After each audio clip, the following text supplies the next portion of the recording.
When you're studying the history of the Christian church, one of the themes that you really have to consider in doing a complete study of Christianity is persecution in the church. It seems like from the very beginning, the Christian church, Christians were under persecution. At first, it came from the Jews. The Jewish established religion looked at Jesus Christ, at the spreading of the gospel through the apostles, as a threat to the Jewish religion. Actually, Christianity, as far as Christians saw it, was the proper fulfillment of the God of Abraham moving forward into the history of the Christian church. But there was a Jewish-Gentile rivalry that you see written about by Paul in Romans and Galatians and throughout the early history of the church in the book of Acts. Likewise, as Christianity began to spread around the Roman Empire, you find persecution of Christians around the Roman Empire. From the capital in Rome to every part of the Mediterranean where Christianity spread, mostly persecution was local and sporadic, but at times it was empire-wide and quite systematic. Well, that persecution of Christians continued formally and informally, locally and empire-wide, up until about the 4th century. What changed in the 4th century? When Constantine converted to Christianity and Christianity became the official religion of the Roman Empire, at that point in time an official persecution of Christianity stopped. Now certainly the old Roman religions, bucking for their place in the pecking order, so to speak, of different religions in the Roman Empire, disliked this newcomer in Christianity. But persecution in the church really tailed off when it came to the 4th century. From the 4th century up through the modern era, Christians weren't greatly persecuted because Christianity, at least in Europe and in parts of the Middle East where Christianity was thriving, Christianity was the majority religion. And so if there was persecution, it was in a smaller, harassing type of form, but usually didn't take on the form of a state-dominated or a state-directed persecution. Of course, as we mentioned before, that when the Ottoman Empire began spreading into the Byzantine Empire, there was a degree of persecution from Muslims towards Christians, and the rivalry kind of went back and forth. But it really wasn't until the 20th century that you start to see more widespread examples of persecution in the Christian church, sometimes organized by the state, sometimes kind of informally by different mobs.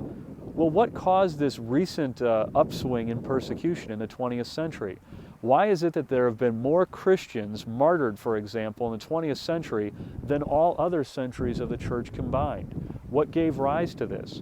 Well, first of all, Christianity began to spread in the modern missions movement into places where Christianity itself was the minority religion. So therefore, as it spread into Africa, Asia, Latin America, and various places where it before didn't have a presence, it met with objections, sometimes violent objections, of the existing religions and of the existing states that were there.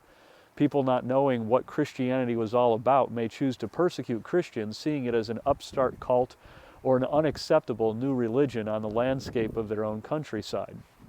Also, another reason that we might know more about persecution today is because of the increase in technology in which persecution, or for that matter, any interesting event that happens around the world, is more efficiently reported over the internet, through the use of television cameras, radio. I mean, it's a lot easier for information, good or bad, to spread, so we're now more aware of persecution, perhaps, than we had been in centuries in the past.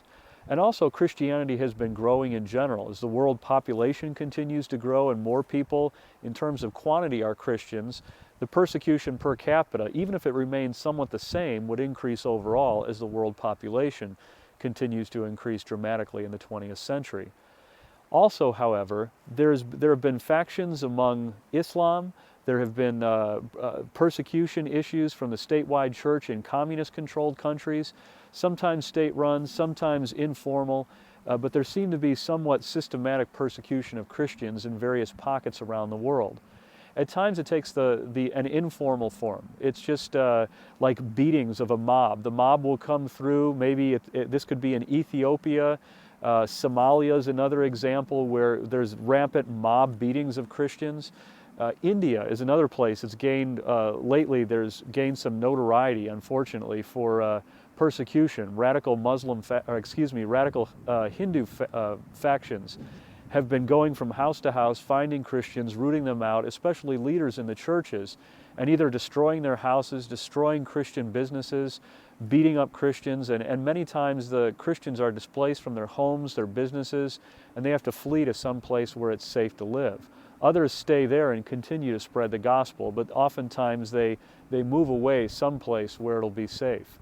Sometimes the persecution is state-controlled or state-sponsored. For instance, in some communist regimes like China or North Korea. Also in Eritrea is another example of a state-sponsored set of persecutions in Northwest Africa. In these state-sponsored persecutions, sometimes Christians are rounded up and they're imprisoned or sent off to concentration camps.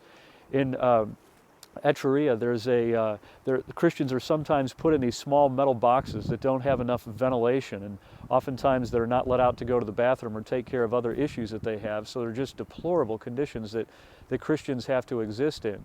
In North Korea, up to perhaps 200,000 Christians are currently in concentration camps around the country. In China, the state-controlled religion, basically the state will sponsor or allow religion to be practiced in a certain number of churches.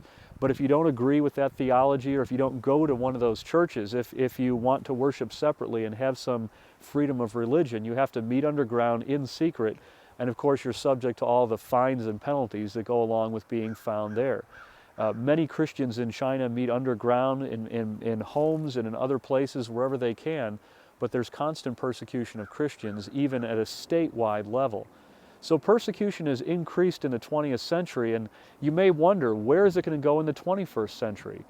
In what direction will persecution go worldwide as Christianity continues to spread?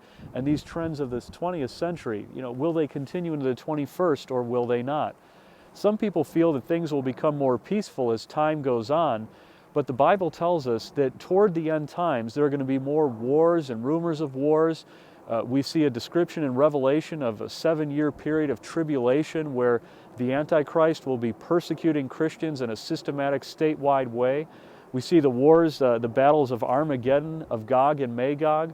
I mean, Jesus promised, and in the revelation that John saw in the book of Revelation that's recorded in Scripture, that persecution really is not going to end just because we're progressing as a society, technologically speaking. So what is our role in America and in other places when we hear of Christians being persecuted? First of all, I would suggest to you pray. Always pray when you hear that someone's being persecuted. Lift these people up to God and ask for God's protection during this time.